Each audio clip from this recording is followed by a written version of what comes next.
Breathing breathing వారు ఊపిరి తీసుకుంటున్నారో లేదో చూడాలి. సర్క్యులేషన్ వారి నుండి నాడి కొట్టుకుంటుందో లేదో చూడాలి. ఊపిరి నాడి లేదని నిర్ధారించుకుంటే వెంటనే సిపిఆర్ చేయాలి, అంటే కార్డియో పల్మనరీ రిససిటేషన్ చేయాలి.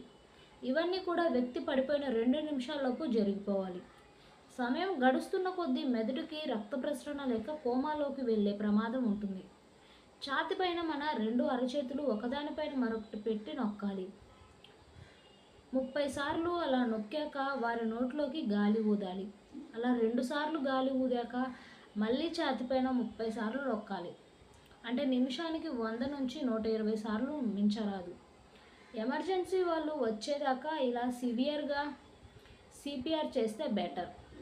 ఇలా సిపిఆర్ చేస్తున్నప్పుడు వ్యక్తి గుండె మళ్ళీ కొట్టుకోవడం ప్రారంభం అయ్యే అవకాశం ఉంటుంది. పిల్లల గొంతులో ఏదైనా అడ్డుపడితే వారిని వెంటనే తలక్రిందులుగా తిప్పి వీప్ పైన 5 సార్లు అరచేయి కింద భాగంతో కొట్టాలి. పిల్లల గొంతులో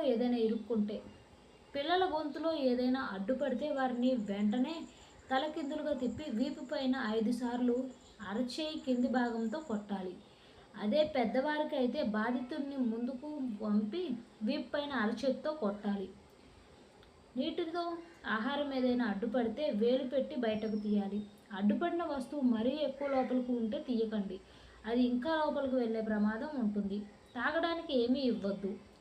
బాధితుడికి గాలి దొరకని పరిస్థితి ఉంటే వారిని ముందుకు పంపి వెనక నుంచి ఛాతి కింద వైపుకి గట్టిగా పట్టుకొని లోనికి నొక్కాలి. రక్తస్రావం అయ్యే చోటు నుంచి ఎముక బయటకు కనపడితే దానిని వీలైనంత వరకు ముట్టుకోకపోవడం ఉత్తమం. రక్తస్రావం జరిగితే ఏం చేయాలి?